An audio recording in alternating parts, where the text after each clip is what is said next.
Our first speaker of the afternoon is Bob Carter. Bob has taught at a number of universities in Australia. He is currently at James Cook University, where for 20 years he was head of the Earth Science Department. He is a marine geologist, and he is currently doing a great deal of research on the Barrier Reef and off the coast of New Zealand, and he's looking at 65 million years of Cenozoic sediments, shedding light on sea level changes and climate change. We've heard a good deal here about ice cores, not near as much about sedimentary and geologic cores, and Bob is going to shed a great deal of light on that subject for us.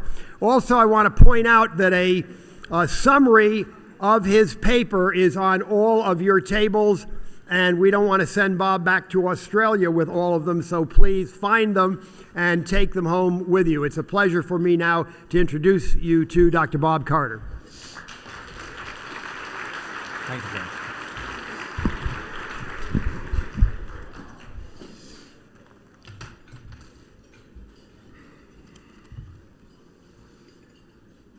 Thank you, Jay, and thank you particularly to Joe Bast and the Heartland Foundation for the invitation to speak to you today at this splendid conference.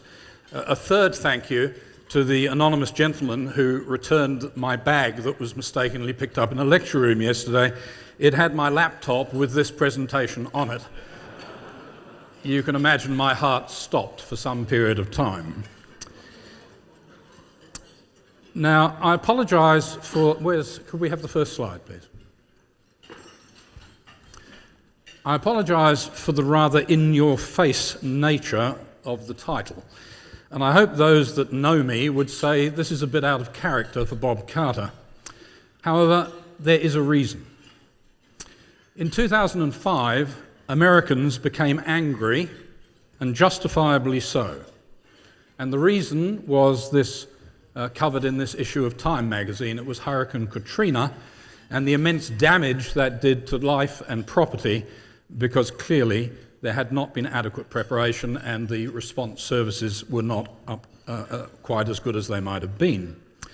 More recently, in February this year, last month, no Australian can have remained unmoved by the firestorms that consumed large parts of Victoria, and at the very same time there was a metre and 1.2 metres of rain dumped in 7 days over large parts of northern Australia, and huge floods.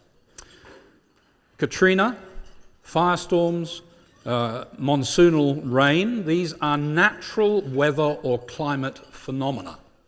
Despite what the newspapers tell you, fueled by the alarmists, global warming caused by humans has nothing to do with it. These are natural hazards.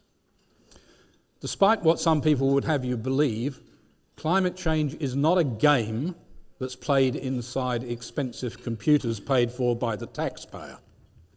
Climate change is a deadly threat to all humanity, and the topic of my talk today is to suggest that Plan A having failed, it was a ridiculous plan to try to stop climate change. Have you ever heard anything so silly? It's patently failed. We need a Plan B, and I hope to encourage you in that direction. Here are the headlines regarding the bushfires. Could those lights come down a bit more, please, and preferably take out those spots on me?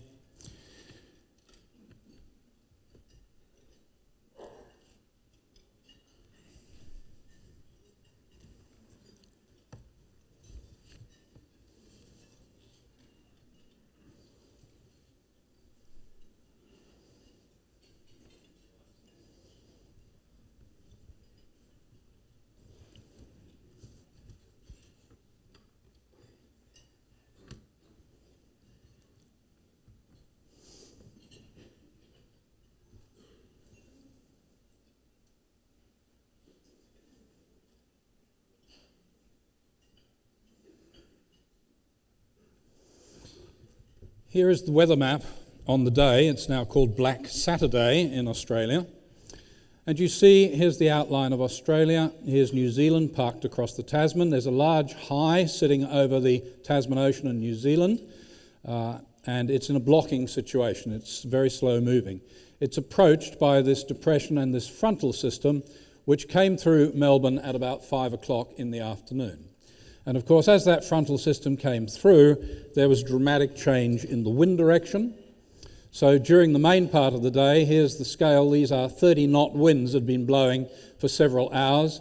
And at 5 o'clock in the afternoon, the wind suddenly swings from the north to the south and starts up again at 30 knots in the opposite direction. Not surprisingly, that caught the firefighters off balance, and that was the reason 2 small, beautiful townships were destroyed. At the same time that that's happening in the southeast of the country, up in the north, here's the monsoonal trough, and it was parked across the north, and it was bucketing with rain in North Queensland, and here's the result.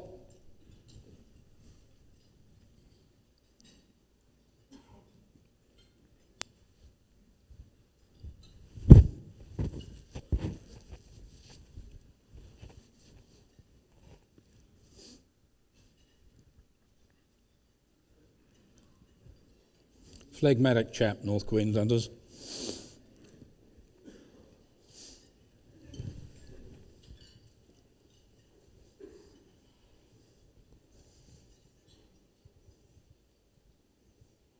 Yes, well, the unlucky...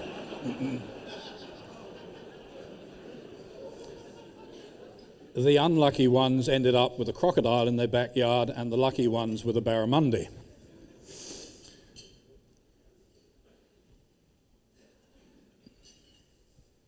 "47 inches of rain in 7 days, that's more than 6 inches a day, continually for a week. And as a result, 62% of the state of Queensland was disaster declared." So, natural climate change happens. It's a hazard we very clearly need to prepare for. Before moving on to the next section of the talk, I want to share with you a thought about what's been delightfully termed T-Rex, by Ross McKittrick and Chris Essex in their book. T-Rex is the last 160-year temperature record that we all use the whole time, and this is the Hadley Centre manifestation of it. Now, as a geologist, I am constantly astonished, and I listen to my meteorological friends, and they say, well, you know, Bob, the difference between climate and weather is 30 years. Average weather is one climate spot. Well, that's dead right. And so here are the 5 climate data points, 5 climate data points on which some people are trying to revolutionise the world energy economy. From the perspective of what we know about natural climate change through time, that is ludicrous. T-Rex is incredibly valuable for what we can learn about weather processes, and many of them are also climate processes, and short-term changes and trends. But virtually no climate change in the real sense of the word happens over a 160-year period. Because the definition of climate as 30 years of weather isn't something written in heaven or relates to some fundamental understanding. It's purely a convenient statistical contrivance. Okay, now if you write to your congressman or local politician, and we were told yesterday we shouldn't do that, we should do it in the newspaper, but if you do, you'll get a letter back like this. This is the Queensland Minister responsible for climate change, and to one of his constituents he wrote, "The Queensland Government, along with the Australian Government and governments around the world, supports the findings of the IPCC, which is the world's leading authority on climate change."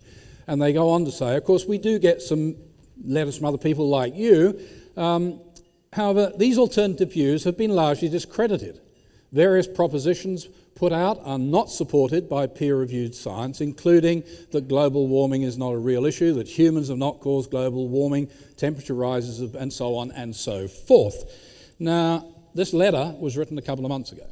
I've seen similar letters from the federal minister in Australia and from other state ministers. That is the reality. How is it possible that governments around the world of sophisticated modern technological nations have been convinced that there is this huge crisis and it's all driven by carbon dioxide? Everybody in this room knows that's a nonsense. Well, here's some ideas about how it might have happened. It starts at school, and most deplorably, it starts at primary school. This is an Australian Broadcasting Commission website called Professor Smink's Greenhouse Calculator, and if you go further into the site, you will find that you fill in a series of forms, and you finally, at the end, click on the skull and crossbones, and that will tell you what age you should die at so that you don't use more than your fair share of the Earth's resources. This is one of the 11 screens, and it's the first one, and you make a series of choices. The average is always indicated, so the average person goes to work or school with light use of the car, and you click whatever is appropriate to you. And then what happens is that your average Aussie pig, that's me, ladies and gentlemen, your average Aussie pig is here. Yes, that's the average. This is you that's just clicked on the form, and this is your virtuous little green pig. I don't know why they didn't colour him green. You click on the skull and crossbones, this pops down, red blood explodes all over the screen, and an 8-year-old child is told that they will use their share of the planet resources in 9.3 years. The Australian Broadcasting Commission Corporation was swamped with complaints about this from all over the world. One of them came from Canada. I don't know where to begin except to say that when we see things like this, we should complain loudly and incessantly. The Australian Broadcasting Corporation has crossed a line beyond science, beyond decency, and beyond rational thought. And when they got there,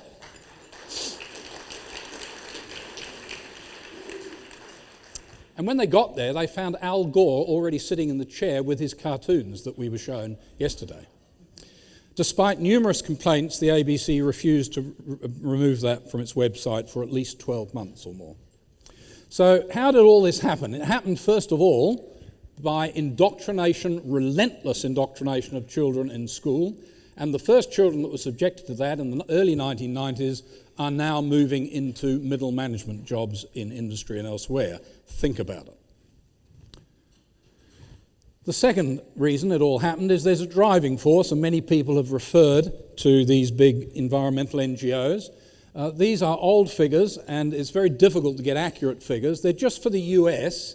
In the year 2002, and you'll understand why that year in a moment, WWF had 487 million and Greenpeace had 272. You add those up, you're on your way to $1 billion. 2002, you bring it forward to today. There's no question whatsoever that summed around the world, these environmental NGOs have between $1 and $2 billion a year to spend on what? On what they do, which is convince the public there is environmental alarm to meet their political ends and to keep the membership subscriptions rolling in. Now, $1 billion or $2 a year, in the year 2002, which is why I picked this particular comparison, there was an election in Australia, and the three major parties spent a total of $80 million over the 3 weeks before the election. You all know, having been through election campaigns, how much advertising that buys, and the politicians don't do it for fun, they do it because it works. So the NGOs are outspending major Western countries' political parties on a ratio of at least 10 to 1 in the propaganda they are pumping out. That's cause number 2 of the crisis we're in, and it's arguably the driving cause. Cause number 3 is this. I think most of the people in this room will recognise these people. This is the actress Kate Blanchett, and here's our friend Al. I had to look up this chap, I have to confess, but then I've got a grey beard. That's Bono, and this is Rupert Murdoch of News Corporation. What do they have in common? Well, what they have in common is sincerity and no scientific expertise. In a non-pejorative use of the word, they are ignorant of the science of climate change. And I don't want to poke fun at them because I believe they are misguidedly sincere. I believe they are sincere. However, here's another 4 faces for you, and any other audience I talk to, nobody can recognise a single one of them. This audience, I'm proud to say that at least 3 of these are in the room, or they are if they've come from the sessions this morning, and of course it's Roy here, and Steve McIntyre, and Fred Singer. And I have to say how much I admire the way these people have now been fighting this hydra since the early 1990s. I am staggered at the stamina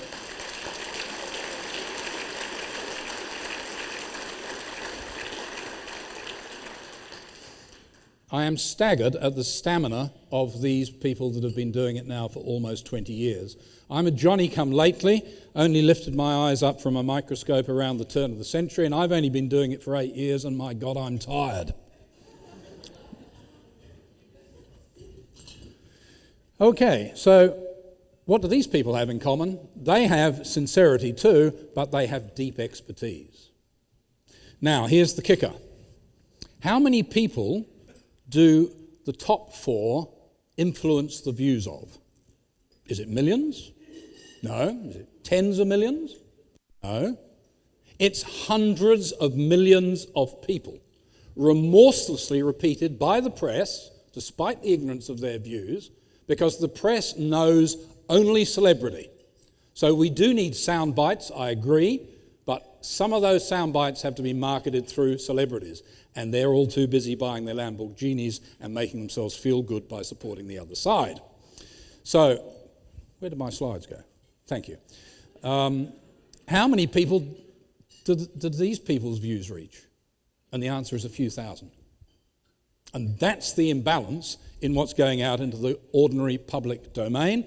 And that's the third reason that explains how this happened.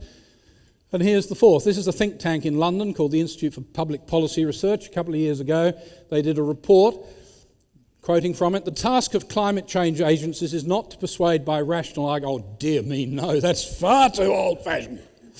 Instead, we need to work in a more shrewd and contemporary way using subtle techniques of engagement.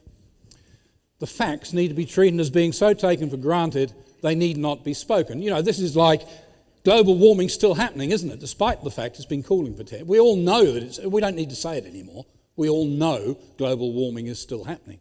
They go on to say, ultimately, positive climate behaviours, that's what you lot need to learn, need to be approached in the same way as marketeers approach acts of buying and consuming. It amounts to treating climate-friendly activity as a brand that can be sold. This is, we believe, the route to mass behaviour change. Who were the last figures in world history that were saying things like that? Now, who cares? This is just a tin pot little think tank in London. Furthermore, it's left-wing, so you wouldn't believe anything they said. But here's who they were advising. Alistair Campbell, the spinmeister for Tony Blair, and the policy outlined here was ruthlessly implemented by these two gentlemen for the last 4 or 5 years of Tony Blair's reign. So that's the fourth reason as to why we get these, we're in the pickle we're in. It's the use of modern advertising techniques with the power of government behind them. Okay, there are many people in this room that have talked to us already in the last 2 days about science, and I only want to touch on science briefly to make a point and to come back to where I started, and it's this. This is the sort of timescale that is more meaningful than your 5 data points in 160 years. This is 25,000 years of Earth history, from the last great glaciation up to our modern warm period, which we call the Holocene. The red curve is the temperature in Greenland, and the blue curve is the temperature in Antarctica. And you see it was very cold here, and it warmed up 10,000 years ago, and it's been gently cooling ever since then. And we live in this, luckily, we live in this warm, pleasant interglacial period. Now, first you can see climate is varying all the way along here, but the magnitude of the variations is only of the order of a degree or so not huge, but it's always varying. Change is what climate does. But the key thing is there are also bigger sudden climate events, and the one I want to draw your attention to particularly is this one here between about 13 and 12,000 years ago. It's called the Younger Dryas, after this little plant, which is a cold climate plant that only grows in extremely exposed frozen ground, near frozen ground situations. And the pollen of this plant are common in the cores that were studied to reconstruct this temperature record. Now you're seeing going into the Younger Dryas, it was a stepped cooling, but over a period of time, climate returned to almost the full glacial situation, and then it warmed up abruptly to the full interglacial situation. Note this is not seen in Antarctica, and this is a very important point that I will try and remember to return to at the end. In preparing for future climate change, which is what we must do, we are not preparing for global climate change. We are preparing for regional or local climate change. The climate hazards in the Gulf of Mexico are quite different from the climate hazards in Oregon, and they're different from the climate hazards in Australia. Proper forward-looking research and planning to respond to climate hazard is inevitably based at the regional level, not the global level. So, let's now just put on the diagram the length of time that those changes took. This warming here took place in 3 years. This warming here took a bit longer, 6 decades. There are many scientists, including people in this room, who have good hypotheses, note I say hypotheses, not theories, and ideas as to what might have caused these climate changes. But reality is nobody knows. Here's a reconstruction. The ice core we've just looked at from Greenland is that red spot, and this is Greenland, the sea ice in the Arctic Ocean at the end of March 2004, the end of winter 2004, and you see the ice front jogs across here. Here's a reconstruction of the sea ice during younger Dryas winters, a full 10 degrees of latitude further south, and you would suspect that there wasn't much commerce in shipping coming in and out of the port of Southampton or Amsterdam. You might, if you're lucky, get a few decades' notice. You might only get 2 or 3 years' notice. We have no research money going directly into addressing this problem of, there's lots of scientists that are interested in this, but they don't get big research bucks for it. Climate change, both warming and cooling, is a natural hazard. Well, New Zealand's a little country, sits out there in the Pacific. It has the misfortune to be across a plate boundary to a geologist, so it has volcanoes and earthquakes. And here's the big fault that the city of Wellington is located upon, just like Los Angeles and San Francisco on the San Andreas Fault. And here's one of the volcanoes in the middle of the North Island doing its thing. These are obvious natural hazards. They are unpredictable, and once they have started, they are unpreventable. If you make a list of the hazards that you have in New Zealand, earthquakes and volcanic eruptions are towards the top of the list, and flooding and bushfire towards the bottom. But if you go to Australia, interestingly, that list is reversed, and the biggest hazards are the two I've already shared with you, and although there's a risk of earthquake and a very tiny risk of volcanic eruption, it is tiny. So this makes my point for a second time. In preparing for future hazard, it's not a matter of global hazard, it's a matter of regional or local hazard. Okay, those events are all unpredictable and unpreventable, so are climate change and sea level rise. New Zealand has a world best practice hazard planning scheme called GeoNet. It maintains a website where you can go and you can look up earthquake, volcano, landslide, tsunami hazards, and it plots the earthquakes and it gives volcanic warnings and so on and so forth. Note that in warning about landslides and tsunami and floods, which isn't actually there, but they do warn about floods, they are already dealing with the short end of the climate change spectrum. These hazard agencies already deal with climate change, but only with what we, in a sense, might call weather, the short time period end of the spectrum. There is no earthly reason why such agencies cannot be asked to take on the task of the longer term, planning for the longer term climate hazards too, and that, ladies and gentlemen, is Plan B. Plan A has not worked. You're not going to stop climate change. Plan B is desperately needed. It is to focus attention on the real hazard, not an imaginary hazard, and to spend money preparing to adapt to that hazard. Okay, the essence. Natural climate change is the real danger. It demands a planned response. The needed response is not global. It needs to be tailored to the appropriate region. Nations each require their own emergency management, agency, or HAZNet, I've suggested it might be called, and of course in the US you have the Federal Emergency Management Agency, FEMA. Hypothetical human-caused climate change, should it end up occurring, and it might, we all know it could manifest itself, is automatically accommodated.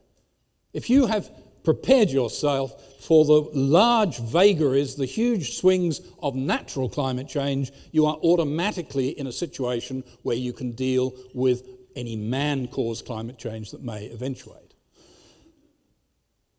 But, and I'm aware, let's say the audience might have some right-wing tendencies, and right-wing people don't like setting up new agencies, and FEMA did such a bad job after Hurricane Katrina that Time then ran another full article on the disaster, the 4 places where the system broke down. And the locals are in charge. This is at a city and state level until they get overwhelmed. They then cede control to the feds, but not entirely. The scarier things get, the fuzzier the lines of authority become, and we all saw that happen. So it's with some diffidence I get up in front of you and say, Plan B, the solution, is actually a bureaucratic solution. But in some ways it must be so. And I am told that FEMA is a much better agency today than it was immediately after Hurricane Katrina.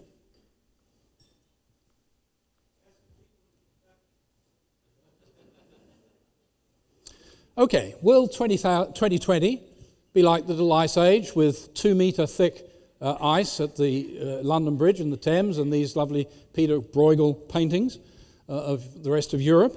Or will 2020 be like the medieval warm period and we'll all sit around cutting hay and drinking cider and enjoying ourselves in the balmy sunshine? The answer is, ladies and gentlemen, no one knows. And in the near future, no one is going to know. We must be prepared for either future climatic warmings or coolings, and especially for rapid, sharp coolings and warmings. And of those various options, sharp coolings are by far the most dangerous. Guess what? We may well have embarked on a cooling. We'll see how sharp it is. Well, we have embarked on it at a very gentle level, but it may be that's going to develop. The sun is still quiet and all that stuff, you all know about it. We need to be prepared. Plan A, the IPCC plan, stop climate change by reducing carbon dioxide emissions, hasn't worked and it's not going to work. We can reduce our carbon emissions to 0 and we will still see no effect on future climate, as several other people have said. Remember, the bushfires and the hurricanes are going to continue to occur either way. Any plan B must accommodate them. Thank you very much, ladies and gentlemen.